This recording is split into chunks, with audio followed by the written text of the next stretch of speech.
Hi and welcome back to the channel. So I've decided to start installing my flooring. Usually it's something you do at the end of a project, but for various reasons I've got things going on top of this that are then being mounted against the wall or through it, etc. So I've actually got the impulse that I need to start installing my flooring. So I've already gone through the process. Like, this is sort of a finish, right? So it seems a bit odd that I'm putting in a finished product when I'm not near doing finishes. But let me just explain my process of finding this. It's vinyl flooring. It's called Nucor. It's cork underneath, which is going to afford another amazing level of insulation in the floor. It's 100% waterproof, pet-proof, scratch, dent resistant, da-da-dum.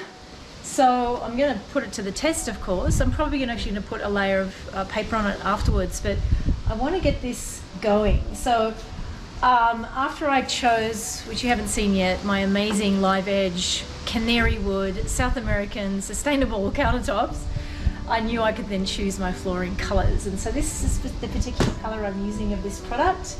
And it's got different widths of planks and slightly different colors, so it's going to be really beautiful.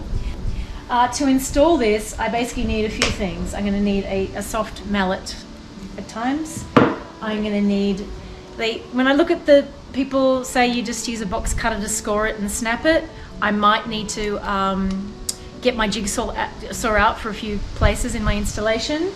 And then these little spacers, because you need some expansion joints, and so I'm going to be using these for spacing.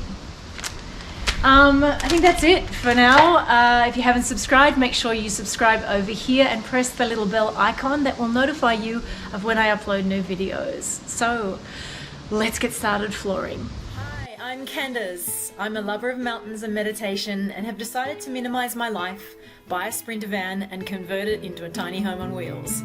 Having a background in interior design, I'm going to give you my tips, views and experience on design and how to project manage your conversion whilst being a total novice at doing the actual build. Okay, so I first vacuum the floor to get rid of any dust.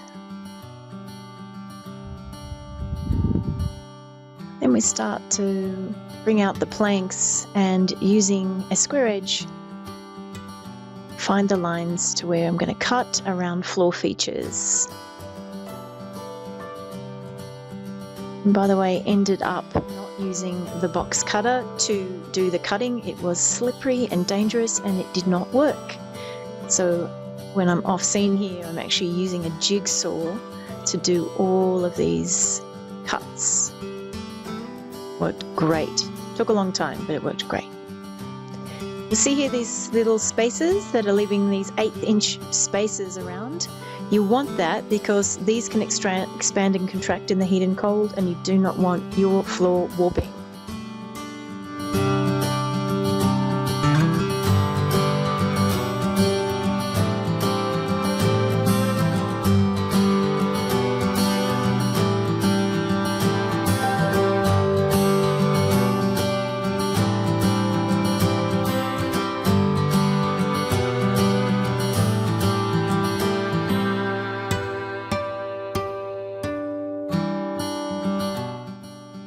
I decided to glue down about every third plank with Loctite glue.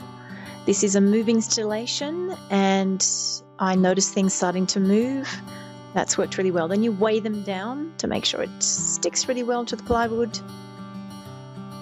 And then what you see me do here with the mallet and that little piece of the flooring, I'm using that so that I'm hitting the piece of the flooring, not the piece I'm laying down. These pieces have a very chippable edge and you don't want to chip them. That worked beautifully to make sure that they were locking into place without chipping their edges.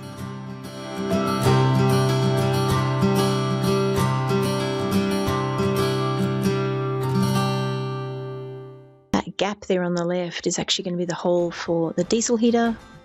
It's an example of floor features you have to cut around.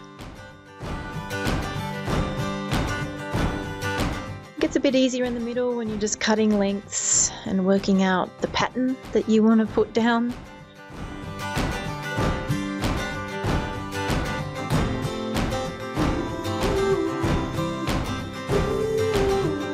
and you want to stagger your joints.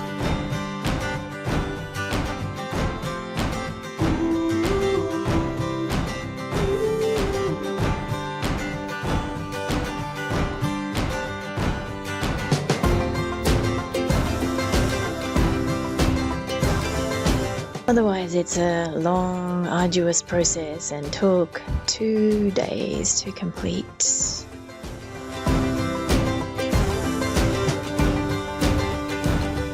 But here's the finished product, and it looks fantastic. It's totally waterproof, scratch proof, really level. I absolutely love it.